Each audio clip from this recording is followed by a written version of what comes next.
Hola, bienvenidas al segundo episodio del podcast del Instituto de Educación Infantil INEDUIN. Yo soy Lili y estoy emocionadísima de compartir este espacio con ustedes. Hola Lili, ¿cómo estás? Hola a todas, yo soy Laura y de verdad no se imaginan la alegría que sentimos de estar aquí una vez más. Este podcast está pensado con mucho cariño para ustedes, maestras, cuidadoras o dueñas de Family Daycare, todas las que cada día cuidan y educan con amor.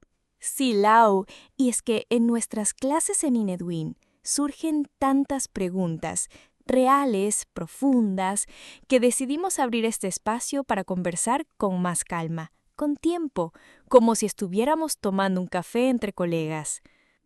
Exacto, Lili. Y por eso hoy queremos hablar de situaciones compartidas en casi todos los grupos de clase, ¿verdad? Nuestras alumnas nos preguntan, ¿qué hago si un niño muerde o empuja? ¿Por qué actúa así? ¿Cómo manejo esa situación sin gritar ni castigarlo? Sí, son preguntas muy frecuentes. Por eso, quisimos hablar sobre la agresividad en los niños pequeños en el podcast de hoy. Pero antes que nada, queremos dejar algo bien en claro. Cuando un niño se muestra agresivo, no significa que sea malo. No debemos etiquetarlo o pensar que esa agresividad es un rasgo de su personalidad. Tal cual. Muchas veces ese empujón, ese grito, esa mordida no son más que una forma de decirnos, estoy frustrado, no entiendo qué está pasando, me siento invadido. Es su manera, aunque torpe o impulsiva, de comunicar algo que todavía no puede decir con palabras. Y eso que dices tiene todo que ver con el desarrollo de su cerebro, de su lenguaje, de su autorregulación. Más adelante vamos a hablar de eso con más detalle, pero desde ya queremos invitarte a mirar esta conducta con otros ojos. No mirar la conducta desde el enojo ni el castigo, sino desde la comprensión. Así es, Lili, porque para acompañar de verdad a los niños, primero necesitamos entender qué hay detrás de su conducta. Y para esto hoy vamos a conversar sobre algunas de las razones más comunes que pueden estar generando esas reacciones. Y lo vamos a hacer como lo hacemos en nuestras clases, con ejemplos concretos, explicaciones sencillas y mucho amor por lo que hacemos. Así que si estás escuchando esto mientras vas camino a tu trabajo, estás organizando los materiales o descansando un ratito, quédate con nosotras. Este espacio es para ti. Entonces, empezamos con las razones. Claro que sí. Veamos la primera razón. El niño no sabe cómo expresar lo que siente. Imaginemos que quiere un juguete que otro niño tiene, pero no tiene las palabras para pedirlo. ¿Qué hace el niño? Pues empuja, o si está molesto, tal vez grita o muerde. No porque el niño sea malo, sino porque no tiene las herramientas para decir, estoy frustrado. Y eso pasa muchísimo, sobre todo con niños menores de 3 años. Los pequeños todavía están desarrollando el lenguaje, así que muchas veces el cuerpo es su forma de comunicar lo que siente. Nosotras decimos siempre, cuando no pueden hablar, el cuerpo habla por ellos. Totalmente. Y esa frase es tan cierta. El cuerpo se vuelve su voz. Por eso es tan importante que, como maestras, podamos leer esas señales, interpretar ese lenguaje corporal y ayudarles poco a poco a ponerle palabras a lo que sienten. Ahora vayamos por la segunda razón. El niño puede tener hambre, sueño o estar cansado, y eso lo cambia todo. A veces el niño llega sin haber desayunado bien o ha dormido mal la noche anterior, y cualquier mínima frustración lo desborda. Y a nosotras también nos pasa, ¿no? Cuando tenemos hambre o estamos exhaustas, reaccionamos más fuerte. Ahora imaginemos eso en un niño pequeño que además no puede regular sus emociones aún. Es lógico que reaccione con agresividad. Tal cual. A veces esperamos que los niños se autorregulen como si fueran adultos, pero su cerebro está en pleno desarrollo. Un desayuno, una buena siesta o simplemente un abrazo a tiempo puede cambiar por completo su conducta ese día. Claro que sí. Veamos la tercera razón. El niño se siente frustrado o invadido. Por ejemplo, imagina que quiere armar una torre y no logra hacerlo. O alguien se sienta muy cerca de él y lo incomoda. Y como no sabe cómo pedir espacio o ayuda, reacciona con un empujón. Fíjate que a mí me pasó con una niña que golpeaba cuando la cambiábamos de actividad. No salíamos por qué hasta que notamos que se frustraba cuando tenía que dejar un juego a medias. Entonces comenzamos a anticiparle lo que iba a suceder con un tiempo de anticipación. Le mostrábamos un timer, es como un reloj muy simple, y le recordábamos, Patty, recuerda que el timer pronto nos dirá que es hora de guardar los bloques, y eso marcó una gran diferencia. Ese fue un gran hallazgo. Qué importante es observar y anticiparse. A veces con pequeños cambios en nuestra rutina o forma de comunicarnos, logramos que los niños se sientan más seguros y menos frustrados. Ahora vayamos con la cuarta razón. Imagina que el niño está viviendo cambios importantes en casa. Por ejemplo, una mudanza, la llegada de un hermanito, el divorcio de los padres. Todos esos cambios afectan emocionalmente a los niños, aunque no lo digan con palabras. Y muchas veces lo manifiestan en el aula con más llanto, más gritos o conductas impulsivas. Así es, lo que pasa en casa también llega a nuestro centro de cuidado infantil. Por eso es tan importante hablar con las familias, crear confianza, estar atentas a esas señales. Sí, ese vínculo con las familias es fundamental. Cuando trabajamos juntas, centro y hogar, podemos acompañar mejor a cada niño y sostenerlo emocionalmente en esos momentos difíciles. Las familias pueden compartir con nosotros muchos detalles de la vida de sus pequeños. Por eso una buena comunicación con ellas es fundamental. Y ahora, una quinta razón. El niño aún no comprende las normas del grupo. Tal vez es su primera experiencia en un entorno con otros niños. No entiende qué es esperar su turno, qué significa compartir o por qué no puede llevarse todos los bloques. Claro, y a veces asumimos que ya deberían saberlo, pero no es así. Todo eso se aprende y necesita ser modelado y repetido muchas veces. Exacto. Las normas no se aprenden en un día. Hay que mostrarlas con paciencia, acompañarlas con gestos, con palabras claras y mucho cariño. Cada momento del día es una oportunidad para enseñar desde el ejemplo. Y para concluir, la sexta razón, el niño puede estar imitando conductas que ha visto en otro entorno, en casa, en la tele, en la calle. Los niños son como esponjitas. No tienen filtros todavía para distinguir lo adecuado de lo que no lo es. Y ahí entra nuestro rol también como modelos, ¿verdad? No solo corregir, sino mostrar con nuestras propias acciones cómo se resuelven los conflictos de forma respetuosa. Ellos aprenden mucho más de lo que ven que de lo que les decimos. Claro que sí, somos sus referentes. Cada mirada, cada gesto, cada palabra cuenta. Por eso, educar en la primera infancia es una tarea tan delicada, pero también tan poderosa. Entonces, ya entendimos que detrás de una conducta agresiva hay muchas posibles razones y que si miramos con empatía y curiosidad, podemos descubrir qué necesita ese niño. Sí, y justo por eso ahora queremos compartir con quienes escuchan este podcast algunas estrategias concretas, cosas que nos han funcionado en el aula, en los centros de cuidado infantil, en nuestras propias experiencias. Son herramientas simples, pero muy poderosas. Y lo mejor es que todas pueden adaptarse a tu espacio, a tu grupo, a tu estilo. Genial. Vamos a empezar. La primera estrategia es observar. Antes de intervenir, observamos y evaluamos.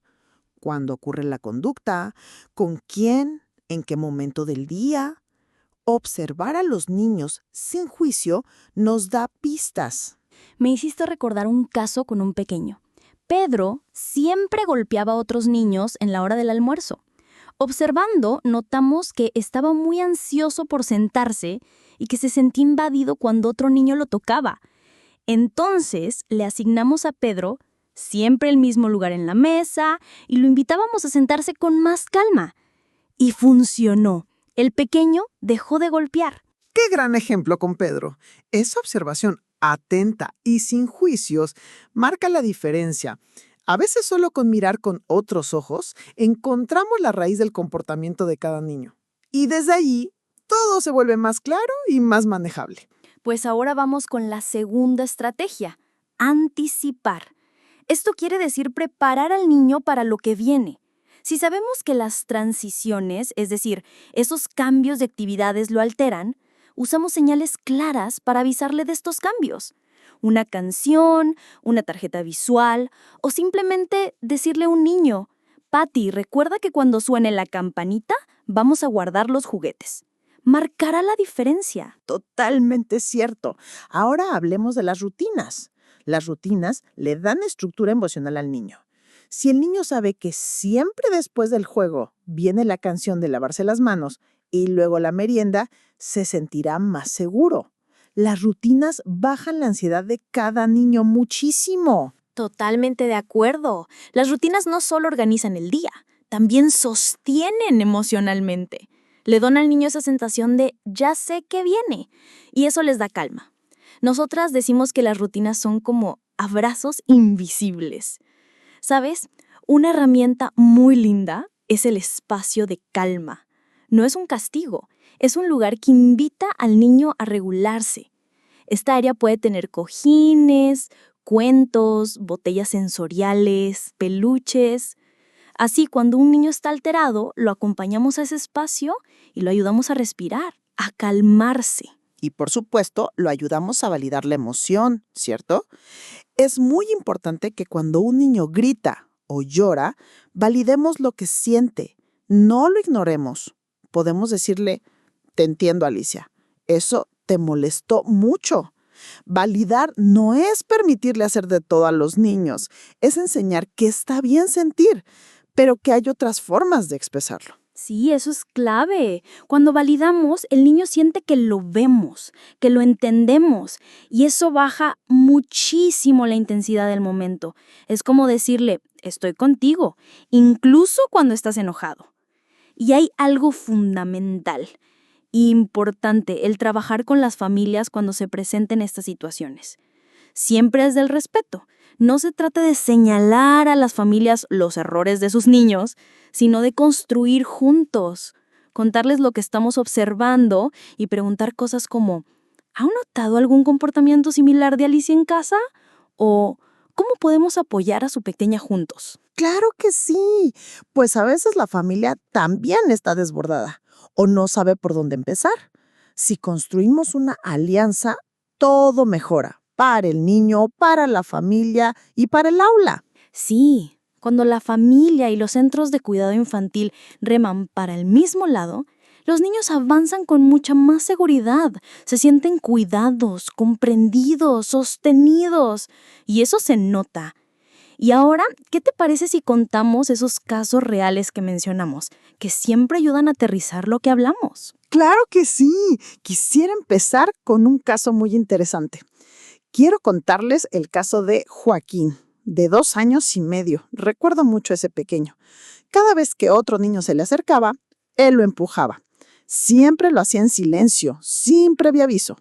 Observando, notamos que eso pasaba sobre todo cuando estaba muy concentrado con los carritos y sentía que alguien invadía su espacio. No sabía cómo pedir distancia. Entonces, ¿qué hicimos? Primero empezamos a modelar frases sencillas con todo el grupo, como espera o me incomoda. Después le dimos una tarjeta visual que decía espacio, por favor. También le ofrecimos un lugar especial para jugar tranquilo y lo alentábamos a usar palabras en lugar de empujar. Fue hermoso ver cómo después de unas semanas, Joaquín empezaba a señalar la tarjeta o miraba a su compañerito y decía, espera. Eso fue un logro enorme. ¡Qué bonito ejemplo! Me emociona mucho porque muestra cómo, con estrategias simples pero bien pensadas, podemos cambiar tanto la experiencia de un niño. ¿Y qué poder tiene el acompañamiento respetuoso? ¡Claro! Ahora yo quiero contar el caso de Valentina, de 3 años. Recuerdo que cuando se frustraba, por ejemplo, si no podía ponerse el zapato o alguien tomaba su juguete, ella mordía. Mordía muy rápido, sin aviso. No saben, eran mordidas fuertes. Por eso lo primero que hicimos fue observar. Y así descubrimos que las mordidas venían después de una acumulación de cosas que la incomodaban, no de una sola. Empezamos a anticipar los momentos más difíciles del día con ella, a darle opciones antes de que llegara a ese punto. Le decíamos, Valentina, ¿quieres ayuda con tu zapato o lo intentas tú? También le dimos una alternativa física para canalizar su tensión. Le dimos una pelotita de apretar y creamos también un ritual cuando sentía rabia. Así, la pequeña contaba hasta 3, con su dedito en la mano, respiraba y recién después pedía ayuda. Y estuvimos muy emocionadas al ver que funcionó. Las mordidas empezaron a desaparecer porque ahora sí tenía otra forma de decir, no puedo más. Qué importante es eso, darles otra vía de expresión. Qué distinto es cuando entendemos que no quieren hacer daño, sino que no saben cómo gestionar lo que sienten. Y ahí estamos nosotras para acompañar ese aprendizaje. Yo quiero contar un caso más. Es el de Mateo, de 4 años. Se había mudado con su familia a la ciudad y no conocía a nadie. En el aula lanzaba juguetes, golpeaba las mesas, gritaba sin razón aparente. Fue muy difícil al inicio. Al conversar con la familia, supimos que Mateo estaba pasando por mucho estrés. El cambio de casa, un nuevo idioma, un nuevo centro. Por eso decidimos crear para Mateo una rutina de llegada muy predecible. Cada mañana cuando llegaba, lo recibíamos con una canción especial que a él le gustaba. Luego tenía unos minutos para jugar con un muñeco que trajo de casa y recién después se unía al grupo. Eso fue clave. Mateo empezó a sentirse seguro. Dejó de lanzar objetos porque ya no sentía que debía defenderse de todo. Había un espacio para él. El pequeño se sentía apoyado, sostenido. ¡Qué historia tan significativa! Me encantó cómo encontraron una forma amorosa de recibirlo, de decirle, aquí estás a salvo. A veces un simple gesto repetido con cariño puede transformar por completo la conducta de un niño. Y qué importante es que entendamos que detrás de cada reacción hay una historia, que la conducta es solo la punta del iceberg y que nosotras, como maestras, podemos ayudar a los niños a construir otras formas de estar. Sí, y eso no solo cambia la vida del niño, también cambia nuestra forma de enseñar. Nos invita a ser más conscientes, más pacientes, más humanas. Y nos recuerda que cada momento difícil puede ser una oportunidad para enseñar, para modelar, para acompañar desde el respeto. Así que si alguna vez te has sentido frustrada frente a un niño que muerde, empuja o grita, esperamos que este episodio te haya dado herramientas, pero sobre todo confianza para abordar cada situación con paciencia y amor. Bueno, ahora sí llegamos al final de este segundo episodio. ¡Qué conversación tan rica hemos tenido hoy! Sí, hablamos de un tema que muchas veces genera dudas, incomodidad, incluso frustración, pero también es una oportunidad para crecer como educadoras. Hoy aprendimos que la agresividad en los niños pequeños no es maldad. Es una señal, una forma de expresar algo que no logran decir con palabras. Y que como adultas responsables podemos acompañar con estrategias. Observar, anticipar, ofrecer rutinas claras, crear espacios de calma, validar sus emociones y trabajar junto a las familias. Vimos también que los casos reales nos muestran cómo estas herramientas sí funcionan cuando se aplican con cariño, paciencia y coherencia. Así es, cada niño tiene su ritmo, su historia y sus necesidades. Lo importante es no etiquetarlo, sino acompañarlo. No reaccionar desde el enojo, sino desde la comprensión. Gracias por acompañarnos hasta aquí, a todas. Si este episodio te gustó, Compártelo con tus compañeras. Y si quieres que hablemos de un tema específico, escríbenos. Nos encanta escucharlas. Nos despedimos con mucho cariño. ¡Que estén muy bien! Que sigan cuidándose ustedes también. Y sigan enseñando con el corazón como lo hacen cada día. ¡Hasta pronto! Nos vemos pronto.